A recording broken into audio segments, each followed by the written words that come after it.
Hey guys, welcome to Reality Check. I'm Huang Jiyuan. The last time an American Treasury Secretary visited China was in 2019. At that time, China and the United States were locked in a trade war. 4 years later, another American Treasury Secretary is here in China again. Has the situation got any better? Tariffs, sanctions, export controls, restrictive measures have remained, if not worsened. So the question is, will Janet Yellen's visit to China make a difference? I've invited Warwick Powell here to talk about it. He's the adjunct professor at the Queensland University of Technology and the chairman of Smart Trade Networks. So Professor Powell, here's what everyone's thinking about. Several weeks ago, U.S. Secretary of State Antony Blinken was in China. Many saw that trip as having yielded little results. Do you see the same for Yellen's visit? I think the first thing that we need to come to grips with, if you will, around the world, and each country and each group of people will have its own perspective on this, of course, and that is that we have already left the unipolar world. The unipolar world, or the unipolar moment, has ended. Pax Americana is no longer the practical reality of how the world works today. In other words, we have entered into the early stages of a new multipolar global order. That's the first thing. Coming to grips with that fundamental reality helps ground you in the realities of the world as it is, as opposed to the hopes and wishes that one may have about how the world ought to be. The thing to be mindful of, in my view, with these sorts of visits is the promise that the talk will somehow be followed by the walk. Right?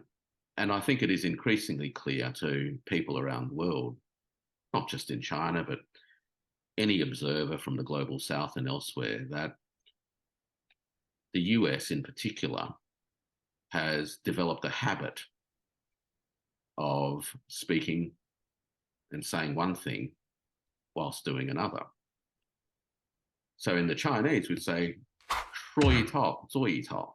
And that habit is something that the world, by and large, has actually become accustomed to and knows exactly what's going on.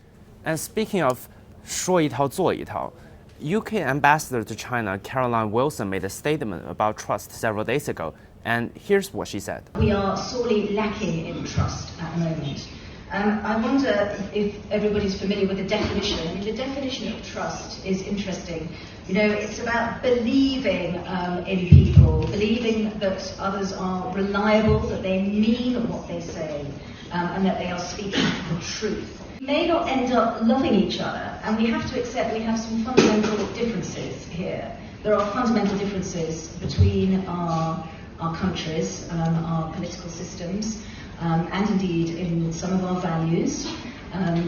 We may not end up loving each other, but we do need to do something to enhance mutual trust, because trust is the bedrock of all relations, including between states. Now, clearly, China and the United States are not on good terms at the moment. We can't even say we trust one another, and this 说一套做一套 is at the center of it.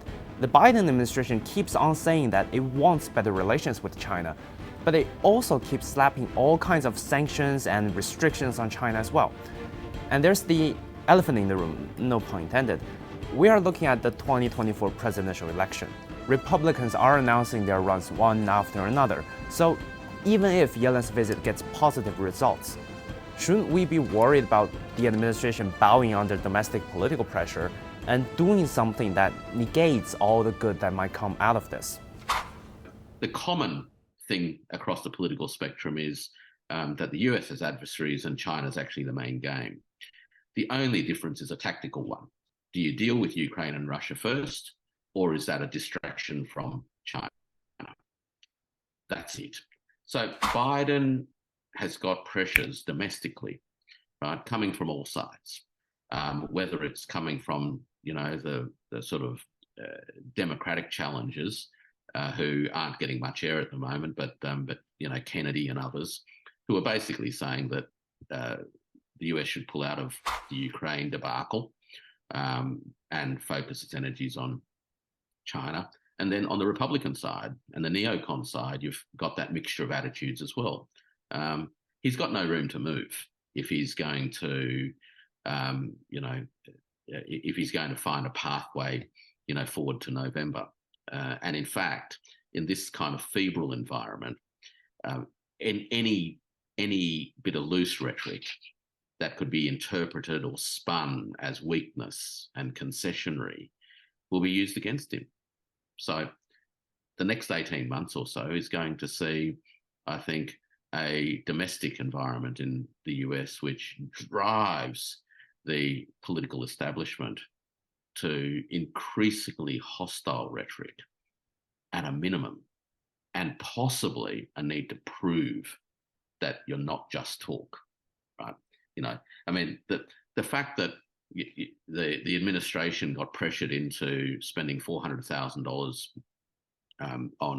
on high-tech missile technology to knock out a balloon tells you how much pressure is on this administration now in relation to its stance vis-a-vis China. Well, that's not very optimistic, I have to say.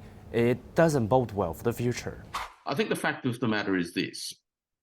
The challenges that the US has faced over the last 10 to 15 years has eventually boiled to this point. But what are the challenges? Well, the challenges have been an economic system that has failed to live up to the promise. Deindustrialization and hollowing out has been a reality. And the debate has been whether it's because of trade with China, that is, China stole the jobs, or because technology automated the jobs away. The reality, though, is that on the trade front, yes, some of the activities that used to happen in North America now happen in China. But it has delivered aggregate benefits. That's what trade does. The problem has been distributional. So the aggregate benefits didn't get distributed across the American body politic in a way that made the benefits fair across the system. Wall Street benefited, but Main Street didn't. That's a domestic policy problem and a system problem, because finance capital has actually become the dominant player in the way that value flows and political decision-making works in North America. Right? Now, until those issues get resolved, until the domestic economic circumstances and system actually delivers better living standards and better social infrastructure and better economic infrastructure, then there's always going to be the pressure to blame somebody, right? And to pass the buck onto someone else. That's what's going to happen. Let's do hope that at some point in the near future, that problem can be solved and we all can get our sane diplomatic relations back. Okay, thank you very much, Professor Powell. There you have it. Whether Yellen's visit to China makes a difference or not is not entirely up to her.